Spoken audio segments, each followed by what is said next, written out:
सबसे पहले बेस से पहले हम लोग टोटल प्रोबेबिलिटी थ्योरम देखेंगे, ठीक है। ऐसे तुम्हारे बुक वाले ने पहले बेस दिया है तब टोटल प्रोबेबिलिटी दिया है।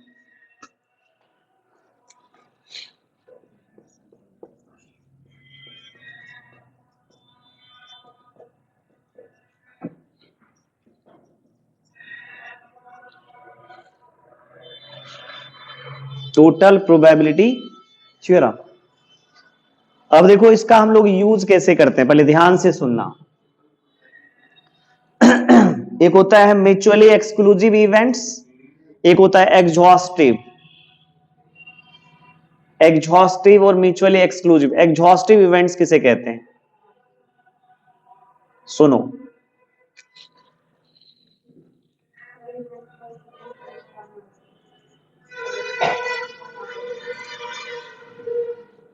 क्या चीज, बोलो बोलो।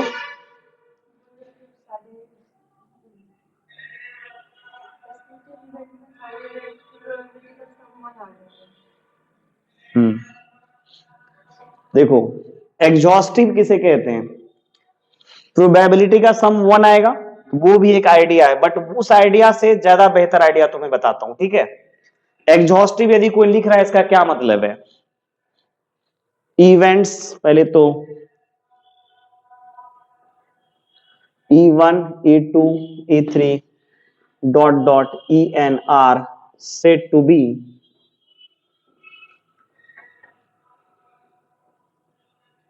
एग्जॉस्टिव का स्पेलिंग देखो, ठीक है क्या। यदि ये सारे का यूनियन ले लोगे ना, सैंपल स्पेस के इक्वल आ जाएगा, बात खत्म। मतलब मेरा ये हुआ ना कि देखो एग्जॉस्टिव क्यों जरूरी है कि यदि मैं तुम्हें बोल दूं, जैसे आज मैंने सारे लोगों को बोला था कि मधेपुरा का कोई भी बच्चा आ सकता है मेरे से क्लास करने के लिए, यदि कहीं पर भी मैथ्स वो पढ़ रहा है तो, ठीक है, ठीक है। अब यदि मैं तुम्हें ये बोलूं कि मैं कंडीशन लगा देता कि नहीं मेरे क्लास के बच्चे ही आए और दूसरा क्लास का बच्चा आ जाता, तो क्या मैं उसको पढ़ाता। एग्जॉस्टिव का सीधा सीधी मतलब समझो कि जिस घटना की प्रोबेबिलिटी हम निकालेंगे ना, वो किसी न किसी कंसीडर्ड किए हुए सैंपल स्पेस का एलिमेंट होना चाहिए। बात समझ में आ रही है। जैसे मान के चलो यूनिवर्सिटी मधेपुरा में भी, यूनिवर्सिटी पटना में भी है, हर जगह है, बट इस यूनिवर्सिटी से जो डिग्री मिलेगा वो थोड़े बोल देगा पटना यूनिवर्सिटी का डिग्री है। समझ में आई बात। तो मतलब ये जितने भी इवेंट्स है ना, वो एक सैंपल स्पेस का बाल बच्चा है। बात सीधा सीधे समझो, कहीं ऐसा ना कि दूसरे सैंपल स्पेस से मिली है, ऐसा नहीं है। इस वजह से एग्जॉस्टिव बोलना यहां जरूरी है कि यदि E1 E2 E3 dot dot EN को यदि मैंने बोल दिया कि एग्जॉस्टिव इवेंट्स है, इसका साफ साफ मतलब क्या है, एक ही सैंपल स्पेस से सारे बिलोंग कर रहा है, ठीक है। इसका मतलब सारे का यूनियन ले लोगे तो S के बराबर नहीं आ जाएगा क्या। If E1 union E2 union E3 union dot dot union EN is equal to कितना, S हो जाएगा। अब तुम समझो, यदि ये सारे का यूनियन यदि S हो गया तो सारे का प्रोबेबिलिटी का सम भी 1 आएगा। बात समझ में आ रही है, ठीक है। एग्जॉस्टिव हो गया। अब देखो म्यूचुअली एक्सक्लूसिव इवेंट्स।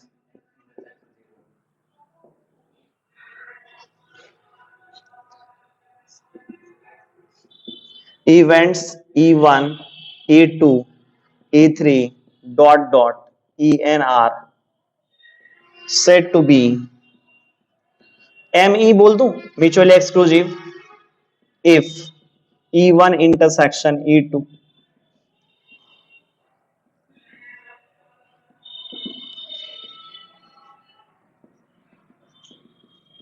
फाइ आ जाएगा, फाइ। अब इसका मतलब समझो, जैसे मैंने वहां बोला था सारे होना चाहिए, अब मैं ये बोल रहा हूं कि ये सब फाइ आया, इसका मतलब देखो ये साफ साफ बोल रहा है कोई यदि एक हो गया ना, अन्य घटित नहीं होगा। फिर यदि मान के चलो सब में से यदि ये हो गया ना, तो ये सब तो ब्रेक ही कर देगा, अपने आप को रोक ही देगा, कि वो चीज तो पक्का नहीं देगा दूसरा। मान के चलो यदि मैं बोलूं तो मैं कि 10 गो इवेंट तुम फाइंड करके क्या करोगे जो सेम ही चीज देगा। अच्छा एक इवेंट लोग मान लिया E1 E2 E3 dot dot E4 है ना, E1 throwing a die है ना, getting an even number, E2 throwing a die getting an even number, फिर थ्रोइंग इट आए, गेटिंग एन इवन नंबर। क्या तुमको नहीं लगा कि सिमिलर चीज हो गया? ऐसी चीज का डिस्कशन करके तुम क्या करोगे बताओ? तो इवेंट चेंज हो गया ना दोनों। अरे जब तुमने इवेंट अलग अलग माना है ना, तो मान के चलो कि वो सेम अलग अलग चीज मैंने मान लिया, वो सारे का। अब तुम कहोगे कि नहीं ये अलग दे रहा है, कुछ ऑड कुछ इवन वाला आएगा, तब उसको हम लोग नहीं लेंगे म्यूचुअली में, सीधा बात खत्म है। नहीं लेंगे, क्या दिक्कत है? ये समझ में आया क्या? अब देखो बेज और टोटल प्रोबेबिलिटी थ्योरम जो है ना, ये दोनों पे डिपेंड करेगा, ठीक है? मतलब समझना आया जरा यहां पर मैं यहां लिखूंगा, let E1 E2 E3 dot dot En are n exhaustive and mutually exclusive events, ठीक है? And exhaustive and mutually exclusive events। समझ में आया? मतलब ये सारे एक ही सैंपल स्पेस से बिलोंग करेगा और सारे का इंटरसेक्शन फाई। आया होगा समझ में? अब देखो मैं क्या बोल रहा हूं, अब जो मैं तुम्हें बोल रहा हूं इसको फोकस करना थोड़ा सा। अब मैं बोल रहा हूं क्या,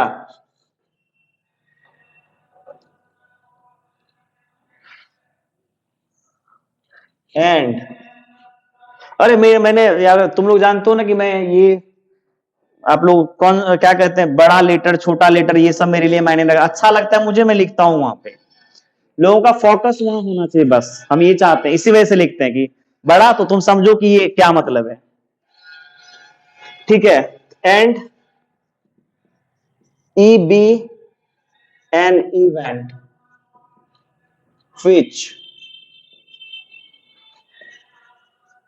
occurs only when at least one of E1 E2 E3 dot dot En are occurred।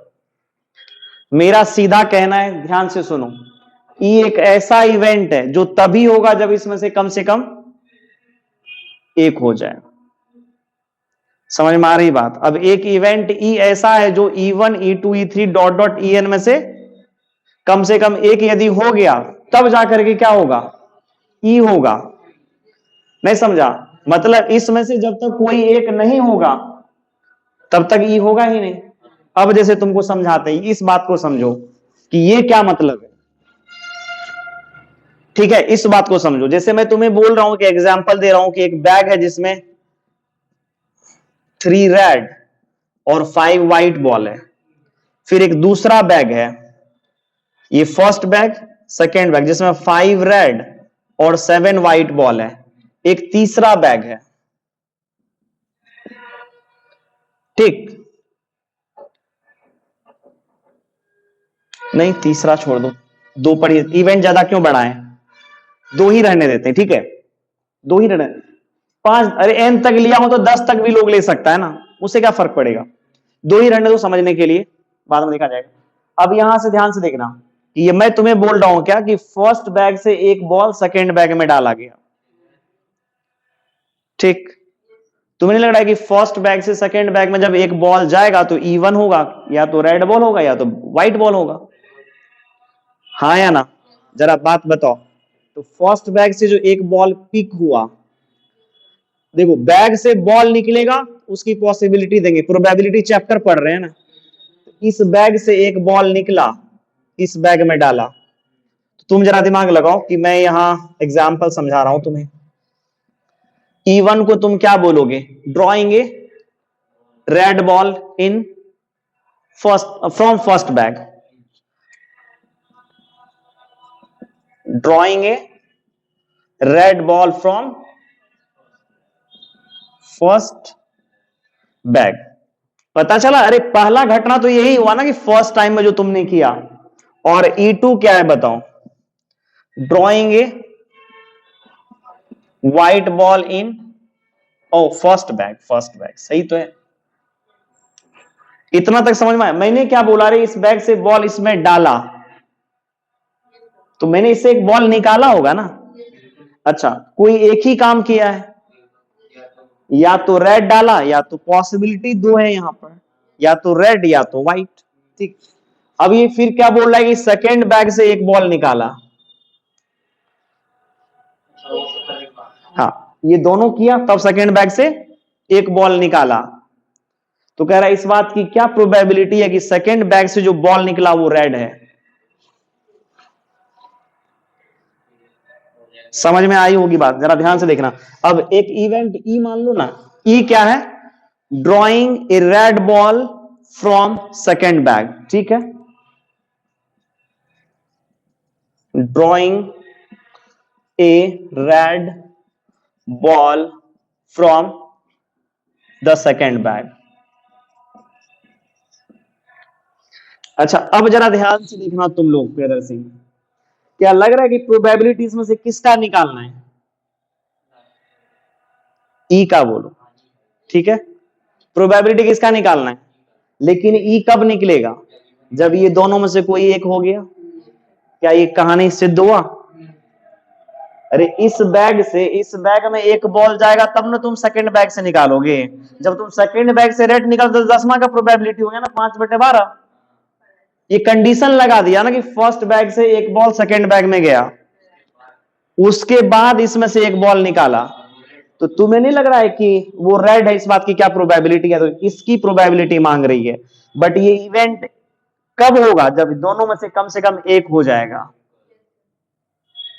समझ में आई बात? अब ये डेफिनेशन को पढ़ो अच्छे से। क्या मैंने लिखा कि E1 E2 E3 dot dot EN are n exhaustive और म्यूचुअली एक्सक्लूसिव इवेंट्स। क्या लगा कि ये दोनों का इंटरसेक्शन यूनियन निकालोगे तो पूरी तरह से सैंपल स्पेस कवर कर लेगा। ठीक है, और ये दोनों में से दोनों का इंटरसेक्शन निकालो, रेड और ब्लैक का व्हाइट का इंटरसेक्शन क्या होगा? अरे दोनों में से कोई व्हाइट निकाला, रेड काइंड हो गया ना, ये काइंड ऑफ थिंग्स, अलग अलग चीज हो गया ये। अब प्रोबेबिलिटी किसकी निकालनी है? अब तुम मुझे बताओगे, सुनना जरा, अब तुम मुझे बताओ इसकी प्रोबेबिलिटी, अरे इसी की निकालनी है ना। तो तुम सबसे पहले क्या बोलोगे, फर्स्ट बैग से सेकेंड बैग में एक बॉल गया, फर्स्ट बैग से सेकेंड बैग में एक बॉल गया, तो पहले रेड निकलने की प्रोबेबिलिटी ऑफ E1 दोगे ना, दोगे कि नहीं? तो यहां लिखना पड़ेगा प्रोबेबिलिटी ऑफ E1। ठीक है, अब तुम देखो, अब E1 इसमें चला गया, अब इसमें से क्या निकाला, रेड निकाला, इसका मतलब probability of E by E1। समझ में आया होगा? ऐसे यहां देखो, यहीं पर छोटू बच्चा मार खाता है, जरा ध्यान से देखना कि इस बैग से एक बॉल निकला तो उसकी प्रोबेबिलिटी दोगे ना, जब ये निकल के इसमें आया तो रेड बॉल बढ़ जाएगा। अब तुम्हें निकालना है क्या, व्हाइट। ओ रेड कहां से यार, रेड इसमें है, हाँ है, तो इसमें क्या करना है, रेड निकालना है। तो रेड निकालना है तो मतलब ई की प्रोबेबिलिटी निकालना है, तो ई ऊपर दे दो, इसको नीचे दे दो, और इसमें से इसमें E2 भी तो जा सकता था ना, और का मतलब प्लस। समझ में आया क्या? प्रोबेबिलिटी, अब तुम क्या लिखोगे, सिमिलरली कर दो, probability of E2, probability of E2 into probability of E by E2। आई बात समझ में? अब तुम देखो, अब यहां पे अब मुझे बताओ कि यदि कोई इसका कंडीशनल प्रोबेबिलिटी के थ्रू निकालेगा तो मर जाएगा बच्चा। अब प्रोबेबिलिटी ऑफ E1 के पास पहुंचो, बोल रहा है कि भैया फर्स्ट अटेम्प्ट मैंने एक रेड बॉल निकाला था, बस इतना ही किया, 3/8। अब करेगा कि एक रेड बॉल निकाल दिया गया, तब मतलब फर्स्ट बैग से एक रेड बॉल निकला, मतलब समझ में आया कि इसमें से एक रेड बॉल इसमें गया तो रेड बढ़ गया, रेड 6 हो गया, तो सेकेंड बैग से रेड बॉल निकलने की प्रोबेबिलिटी क्या होगी, 6/13 प्लस। अब ये बोल रहा है कि सेकेंड बैग से व्हाइट बॉल निकला, तो व्हाइट बॉल 5/8। अब इसमें से व्हाइट निकला तो गया कहां, सेकेंड बैग में गया, सेकेंड बैग में क्या, तो व्हाइट बढ़ के 8 हो गया, बट सेकेंड बैग से रेड निकला 5/13, खत्म। समझ में आया? इसी चीज को हम लोग टोटल प्रोबेबिलिटी बोलते हैं, इसी कंसेप्ट को टोटल प्रोबेबिलिटी थ्योरम बोलते हैं। नहीं समझा? अब जरा ध्यान से देखो, क्या ये क्लियर हुआ? ये टोटल प्रोबेबिलिटी थ्योरम क्लियर हुआ क्या?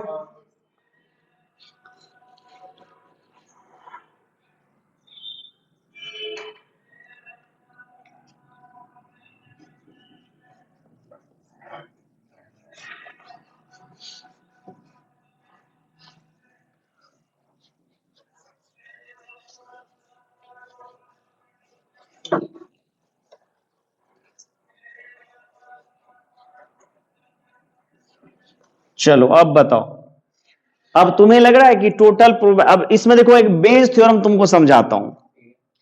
अब बेज क्या है बता देता हूं तुम्हें। अब तुमको कोई पूछेगा कि भैया मुझे ये बताओ कि इस बात की क्या प्रोबेबिलिटी है कि रेड बॉल जो निकला था, ठीक है ना,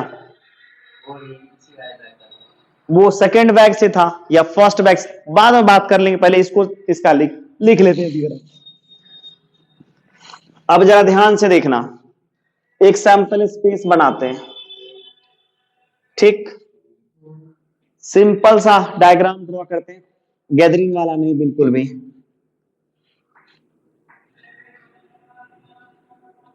बहुत लोग गैदरिंग कर देता है डायग्राम को। ये इवेंट E1 का है, ये E2 का है, ये E3 का है, ये En का है, ठीक है।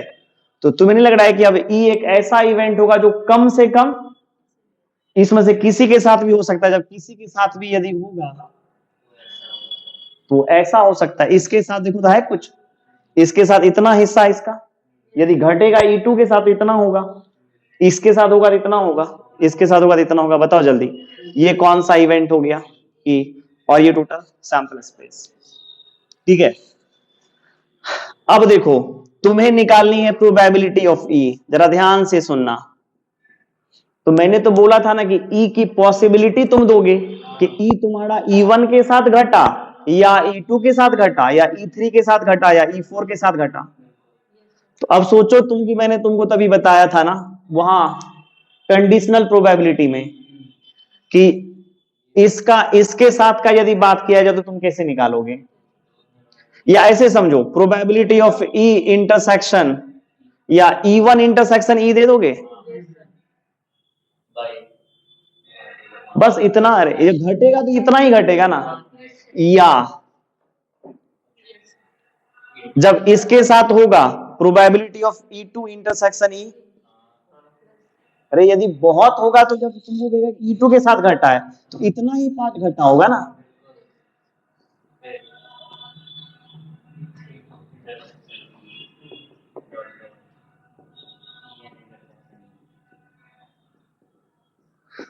ठीक, अब यहां बताओ, तो ये तुम्हारा probability of E1 into probability of E by E1 होगा मल्टीप्लीकेशन थ्योरम से। फिर सिमिलरली ये वाला E2 into probability of E by E2, E3 into probability of E by E3 plus dot dot plus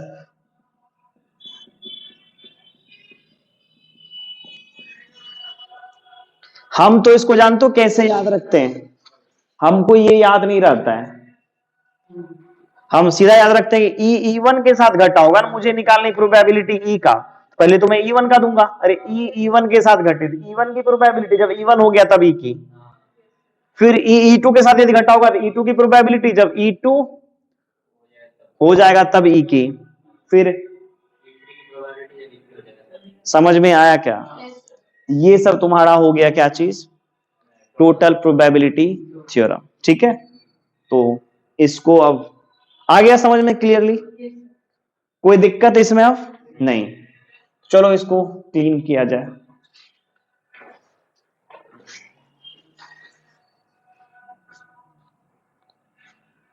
कि ब्रेक 10 मिनट का दे दूं, ये 10 minute का ब्रेक ले लो तुम लोग, है ना। पानी उनी यदि पीना होगा तो तब तक मोबाइल कुछ चार्ज भी हो जाए, नहीं छोटू?